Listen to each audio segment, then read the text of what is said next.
Good morning, ladies and gentlemen. From the NBC studios in Chicago, Skelly Oil Company presents the first network news commentary of the day. This is Louis Rowan speaking in the absence of Alex Dreyer. On the Russian front, the Red Army has opened a new major offensive.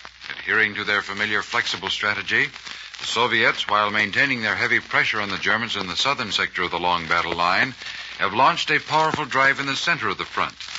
The scene of this latest action is in the Pripyat marshes, stretching from the northern Ukraine into pre-war Poland. Overcoming strong German defenses, the Russians broke through on a 20-mile wide front, scoring advances up to 10 miles in depth and capturing 30 towns and villages.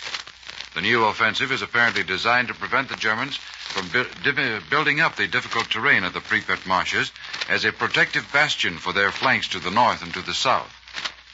Just below the Pripyat marshes, the Red Army has broadened its lines in pre-war Poland with the seizure of the important railroad junction of Sarny and several neighboring settlements. The loss of Sarny was an especially heavy blow to the enemy's communication system. It deprived the Germans of the last north-south railroad in eastern Poland, and it might force them back as far as 85 miles to the west, where the next rail link is available to them for the movements of men and materiel. Farther to the south, the Russians have tightened their ring around the Nazis in the Dnieper Loop with new advances on various sectors. As was to be expected, the Germans are making desperate efforts to hold on to their positions in that area. Fresh enemy reinforcements have been thrown into the battle, and a series of heavy counterattacks has been made by the Germans against the most dangerous Soviet spearhead near the upper reaches of the Bug River. But all attacks collapsed before the withering fire from massed Russian artillery. The gains made by the Red Army during the last several days have disrupted the German defense positions in the Dnieper Loop to such an extent that the outcome in the great battle may be decided by the end of the week. In the aerial war against Germany, Allied military leaders are still weighing the effects of the record raid carried out by the American 8th Air Force yesterday. Objectives of the great operation were 3 fighter assembly plants in central Germany, and the avowed purpose of the attack was to weaken decisively the German defense against the forthcoming invasion of Europe. It has been generally accepted for some time that the fighter plane will constitute Germany's main defensive weapon, and consequently, the enemy's fighter-producing plants have been put high on the list of targets for American and British bombers. According to all accounts available this morning, it appears that the factories attacked have been either completely destroyed or so extensively damaged that production will be handicapped for many months to come. And Allied air experts in both London and Washington are inclined to believe that the raid was the most crippling blow of the war against the Nazi air arm.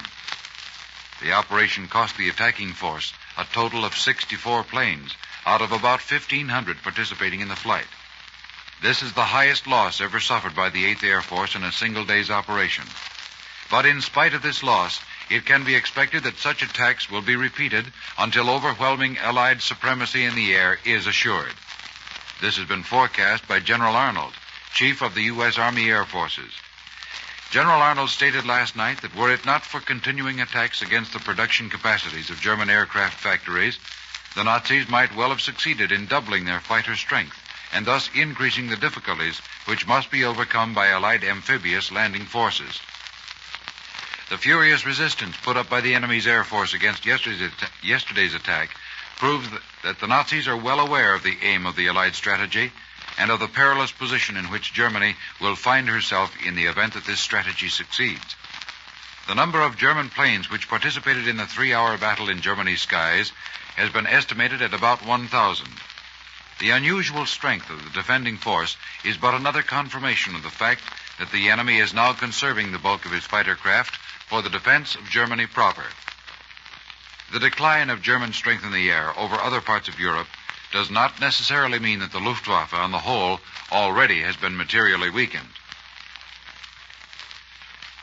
Turning our attention from the European aerial front to thoughts of American farms is quite a mental gymnastic, but the two are closely related.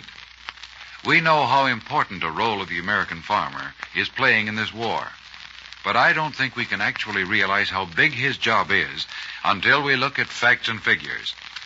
Did you know that every day America's 8 million fighting men consume almost $5 million worth of food? And that's in addition to the food which goes to our fighting allies.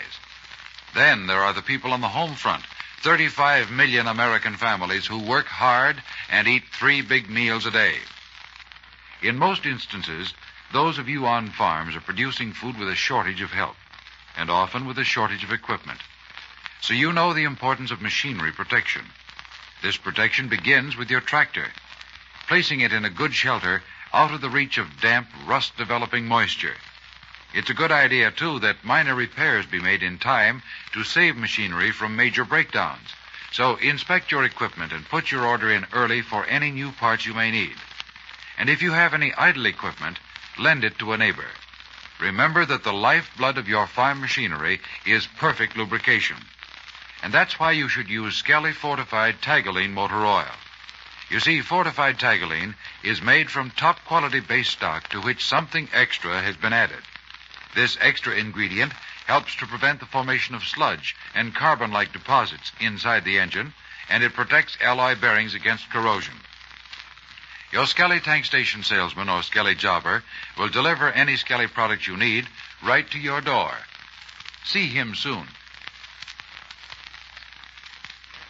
On the Italian front, the Allied advance toward the German stronghold of Cassino has made new, though obviously slow progress.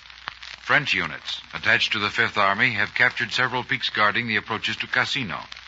And the Allied communique this morning confirms an earlier German report that the fortified mountain village of Cervacco, or that is Cervaro, an important outpost of Cassino, has been evacuated by the enemy.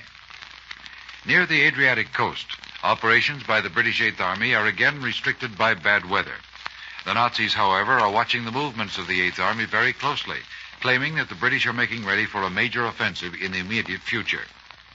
The German fear is probably well-founded, as may be concluded from the fact that British naval forces in the Adriatic continue to shell enemy communications behind the lines.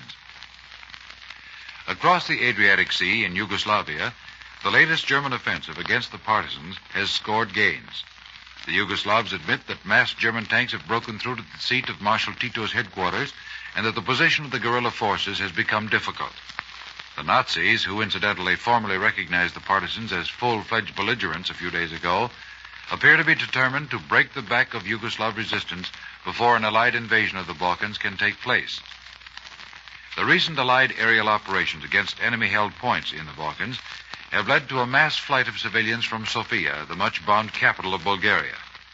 Indicative of the damage inflicted on Sofia is a Hungarian report according to which the Bulgarian Parliament and the British and Russian legations are among the buildings destroyed. In the Pacific, Japanese troops on New Guinea are making desperate attempts to escape the American-Australian trap below the main enemy base of Madang. The enemy command is speeding up the evacuation of the imperiled forces by sea, but the attempts at evacuation are being effectively countered by the fast PT boats of Admiral Halsey's fleet. Darting at night among barges crowded with Japanese soldiers, the PT boats have sunk 9 of the enemy's vessels and damaged 11 others off the New Guinea coast. In the fighting on the ground on New Guinea, Australian troops have scored new gains in their advance toward Madang. An additional 43 supply-carrying barges of the enemy have been sunk by Allied naval and aerial action in other parts of the South Pacific theater. 2 of the craft destroyed were loaded with reinforcements from New Britain, where the Japanese are trying to stem the American advance in the Cape Gloucester area. A Tokyo broadcast yesterday asserted that Japanese troops had recaptured Arawe on the southern coast of New Britain, where American Marines made their first landing last December. But a spokesman of General MacArthur's headquarters termed the enemy claim a complete exaggeration, although some enemy gains in that region had been conceded by the Allies several days ago. Here in this country, congressional deliberations of the National Service Act, demanded by the President in his message on the State of the Union, have gotten off to a hesitating start. And all indications are that final action on the bill is still far off. But the first reaction in both the Senate and the House gives the impression that many, if not most members, still are far from certain how they will ultimately vote on the issue, if and when it comes to a vote. Although many critical remarks on Mr. Roosevelt's program, and some of the criticism was strongly worded, have come forth from the ranks of the legislators, it is not yet clear whether all critics are actually opposed to the bill. This holds true in particular of many Republicans who generally interpreted the president's move as a bid for a fourth term. However, it must be remembered that the authors of the original, now one-year-old National Service Bill, Senator Austin of Vermont and Representative Wadsworth of New York, both are Republicans. And it is not altogether improbable that the 8 Republican committees now preparing the party's platform for this year's elections may adopt a program similar to that of the president. The forthcoming elections already have a marked influence on the attitude of Congress. The legislators will carefully weigh public opinion before they commit themselves to a definite stand. This has been clearly reflected in a statement made by Senator Austin yesterday when he reintroduced his labor draft bill in the Senate Military Affairs Committee. He said that he would make no effort to push the legislation unless he's convinced that the people want it. A flat rejection of the National Service Act has been voiced outside the legislature, namely by organized labor.